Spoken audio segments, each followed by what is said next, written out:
இந்த வீடியோ பார்த்துட்டு இருக்க எல்லாருக்கும் என்னுடைய வணக்கம். ஃபியூச்சர் லைஃப் சேனலில் வேகன்சி வீடியோ பார்க்கறதுக்கு முன்னாடி ப்ளீஸ் சப்ஸ்கிரைப் பண்ணிவிட்டு பாருங்கள்.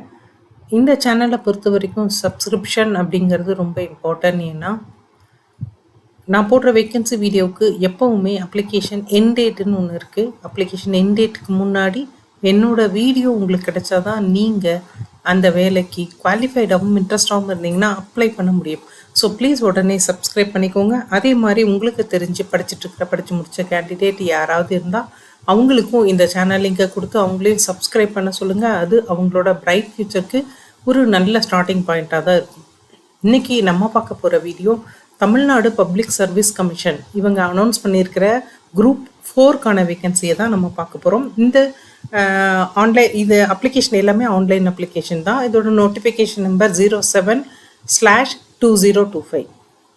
ஸோ டேட் ஆஃப் நோட்டிஃபிகேஷன் பார்த்தீங்கன்னா 25th April ஆல்ரெடி ஆரம்பித்தாச்சு.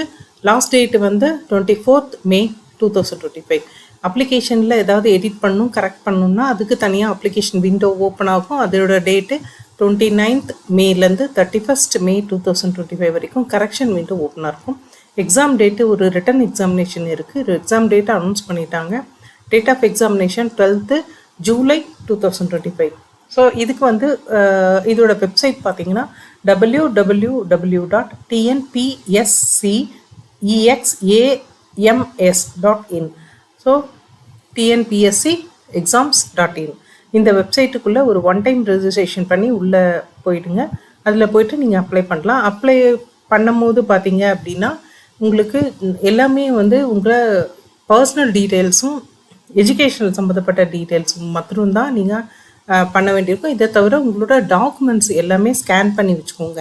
உங்களோட educational qualification, mark sheet, 10th இல்லை 12th மார்க் ஷீட்டு, அது ஏஜ் ப்ரூஃப்காக, டிகிரி, டிசி டிகிரி, அப்புறம் டிசி, அதுக்கப்புறம் இது இல்லாமல் உங்களோட டிரைவிங் லைசன்சஸில் போஸ்டிங்க்கு தேவைப்படுது. ஸோ அப்படி அந்த போஸ்டிங் அப்ளை பண்ணுறவங்களுக்கு டிரைவிங் லைசன்ஸ் ஸ்கேன் பண்ணி வச்சுக்கோங்க. உங்கள் ஃபோட்டோ எல்லாமே ஸ்கேன் பண்ணி ரெடியாக வச்சுக்கிட்டு அதுக்கப்புறமா நீங்கள் அப்ளை பண்ண ஆரம்பிங்க.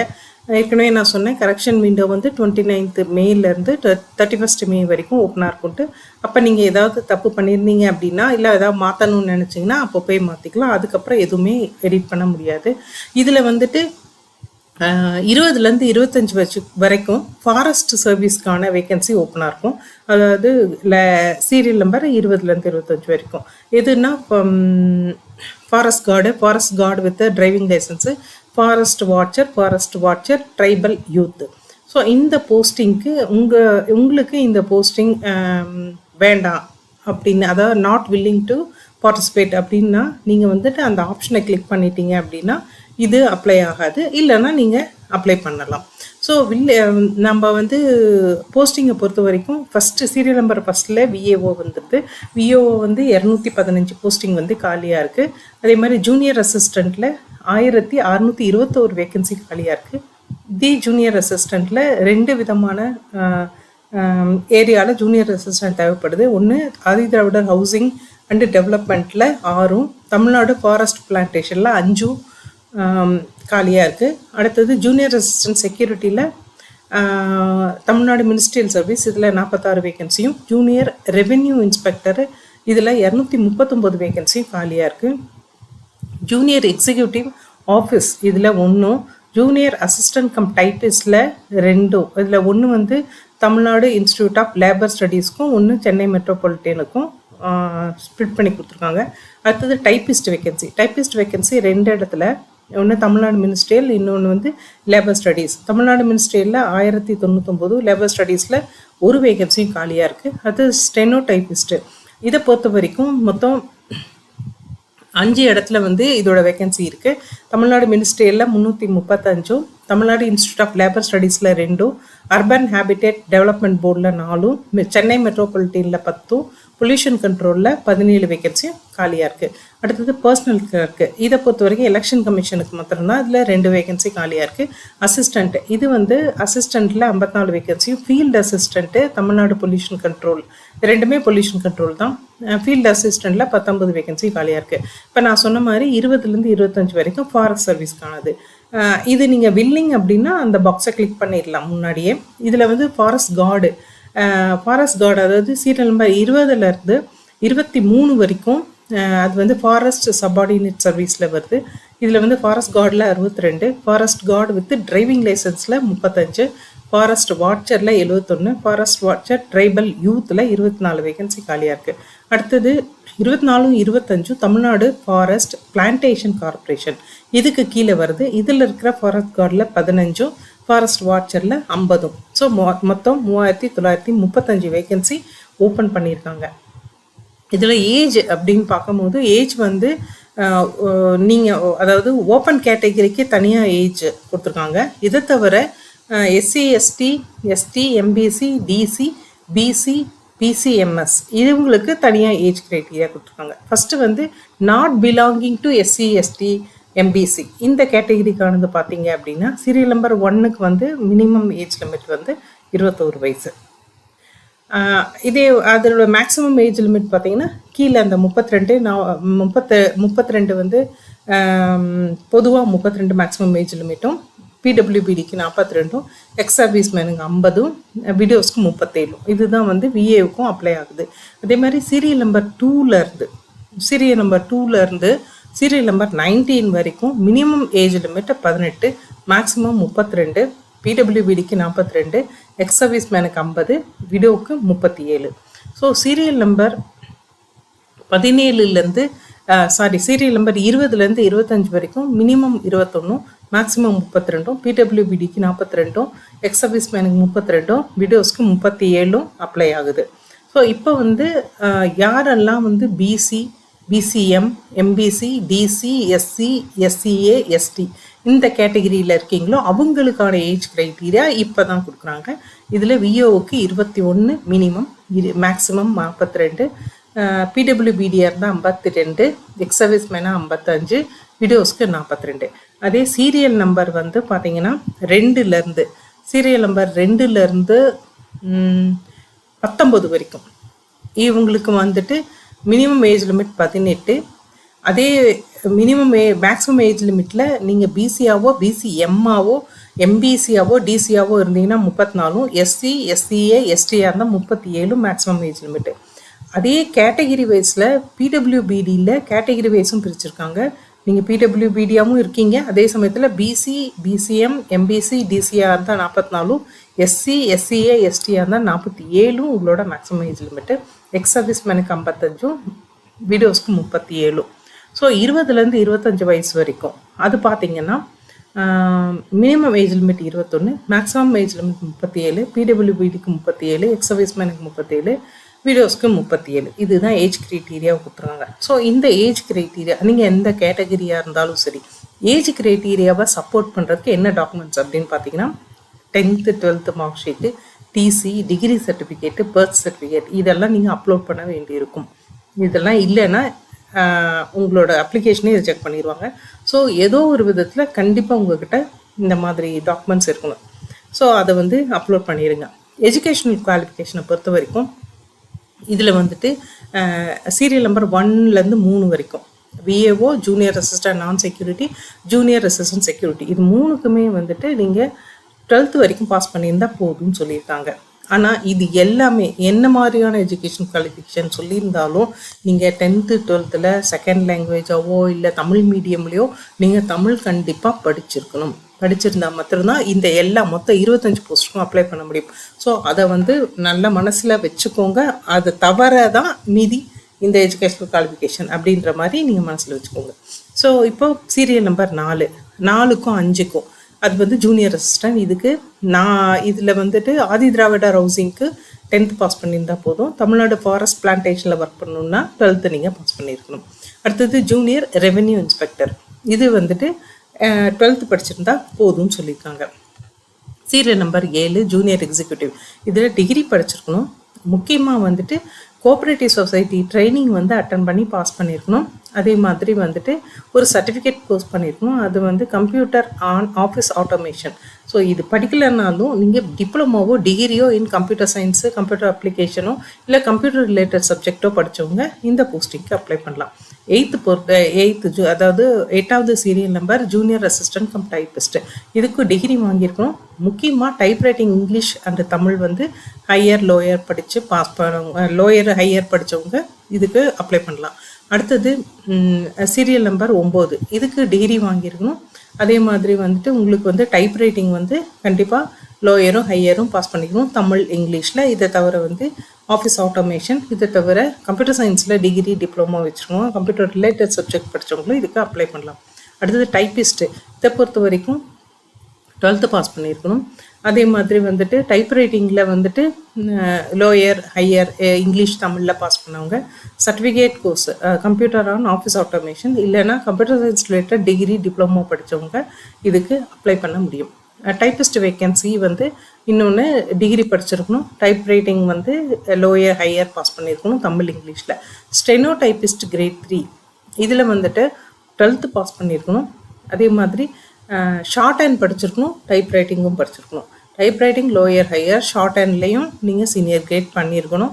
இது இல்லாமல் கம்ப்யூட்டர் ரிலேட்டட் சப்ஜெக்ட் வந்து படிச்சிருக்கவங்களும் இதுக்கு அப்ளை பண்ணலாம். ஸோ சீரியல் நம்பர் 13 இதில் வந்துட்டு டிகிரி படித்தவங்களும் டைப்ரைட்டிங் வந்து தமிழ் இங்கிலீஷ் தெரிஞ்சவங்களும் அப்ளை பண்ணலாம். அதே மாதிரி சீரியல் நம்பர் 14 பொறுத்த வரைக்கும் 12th பாஸ் பண்ணியிருக்கணும். அதே மாதிரி வந்து டைப்ரைட்டிங்கும் ஷார்ட் ஹேண்டும் பாஸ் பண்ணவங்க இதுக்கு அப்ளை பண்ணலாம். சீரியல் நம்பர் 15 இதுக்கு வந்துட்டு டிகிரி படித்தவங்க, டிகிரி அப்படின்னு இதில் நிறைய இடத்துல சொல்கிறேன் இல்லையா, அந்த டிகிரி எப்படி படிச்சிருக்கணும்னா 10th படிச்சிருக்கணும், அப்புறம் 11th 12th 2 வருஷம் படிச்சிருக்கணும். அதுக்கப்புறம் உங்களோட டிகிரி 3 வருஷமோ, அதாவது பிஏ பிஎஸ்சி அப்படின்னா 3 வருஷமோ, பிஏ அப்படின்னா 4 வருஷமோ நீங்கள் படிச்சிருக்கணும். ஸோ இதை தான் வந்துட்டு டிகிரி அப்படின்றது இங்கே அந்த 10 + 2 + 3ன்ற பேட்டர்ன் அதை தான் மென்ஷன் பண்ணுது. அடுத்தது வந்து இது இல்லாமல், அதாவது சீரியல் நம்பர் 15க்கு இது இல்லாமல் வந்து டைப்ரைட்டிங்கும் ஷார்ட் ஹேண்டும் படித்தவங்க இல்லைன்னா computer science related diploma R degree படித்தவங்க இதுக்கு அப்ளை பண்ணலாம். சீரியல் நம்பர் 16 இதுக்கு டிகிரி கண்டிப்பாக படிச்சிருக்கணும். சர்டிஃபிகேட் கோர்ஸோ இல்லை computer science degree or diploma computer related subject படித்தவங்களும் இதுக்கு அப்ளை பண்ணலாம். பர்சனல் கிளர்க்கு இது எலெக்ஷன் கமிஷனில் வேலை செய்கிறது. இது வந்துட்டு பார்த்திங்கன்னா டிகிரி படிச்சிருக்கணும். அதே மாதிரி டைப்ரைட்டிங் வந்து கண்டிப்பாக தெரிஞ்சிருக்கணும், தமிழும் இங்கிலீஷும். ஷார்ட் ஹேண்ட் வந்து தெரிஞ்சிருக்கணும். இவங்க தான் இதுக்கு அப்ளை பண்ண முடியும். இது இல்லாமல் கம்ப்யூட்டர் ரிலேட்டட் சப்ஜெக்ட் படித்தவங்க degree or diploma computer application information technology இந்த மாதிரி ரிலேட்டட் சப்ஜெக்ட் படித்தவங்களே இதுக்கு அப்ளை பண்ணலாம். So serial number 18 bachelor degree வாங்கியிருக்கணும். கம்ப்யூட்டர் ஆஃபீஸ் ஆட்டோமேஷன் பண்ணியிருக்கணும். இல்லைன்னா கம்ப்யூட்டர் ரிலேட்டட் டிகிரி ஆர் டிப்ளமோஸை வந்து நீங்கள் பண்ணியிருக்கணும். அடுத்தது ஃபீல்டு அசிஸ்டண்ட், அதாவது 19வது வேக்கன்சி. இதுக்கு வந்து 10th பாஸ் பண்ணியிருந்தால் போதும்னு சொல்லியிருக்காங்க. இப்போ 20லேருந்து 25 வரைக்கும் ஃபாரஸ்ட் ஆஃபீஸர் அந்த கேட்டகரி வருது. ஸோ 20வது வேக்கன்சி சீரியல் நம்பர் 20 இதுக்கு வந்து நீங்கள் 12th வரைக்கும் படிச்சிருக்கணும். முக்கியமாக 12th வந்து சயின்ஸ் சப்ஜெக்ட் படிச்சிருக்கணும். Physics, chemistry, biology, zoology, botany இந்த சப்ஜெக்டை 12th நீங்கள் படிச்சிருக்கணும். அதே மாதிரி வந்துட்டு உங்களுக்கு வந்துட்டு ப்ரிஃபரன்ஸு இதில் வந்து நிறைய தருவாங்க ஆர்மி சர்வீஸில் இருந்திருந்தா. அடுத்தது வந்து forest guard with driving licence. இந்த இதில் இவங்களும் வந்துட்டு 12th சயின்ஸ் சப்ஜெக்ட் படிச்சிருக்கணும். இது இல்லாமல் ஒரு ஹெவி டிரைவிங் லைசன்ஸ் வந்து வேலிட் ஹெவி லைசன்ஸ் வந்து வச்சுருக்கணும். இந்த வேலிட் டிரைவிங் லைசன்ஸ் இப்போ வாங்கினதா இருக்கக்கூடாது, அது ஒரு 3 வருஷத்துக்குள்ளே வாங்கினதா இருக்கணும், அந்த மாதிரி இருக்கணும். ஸோ இவங்க வந்து இந்த போஸ்டிங்க்கு நீங்கள் அப்ளை பண்ணலாம். அடுத்து ஃபாரஸ்ட் வாட்சர் ட்ரைபல் யூத் இதுக்கு 12th படிச்சிருக்கணும்.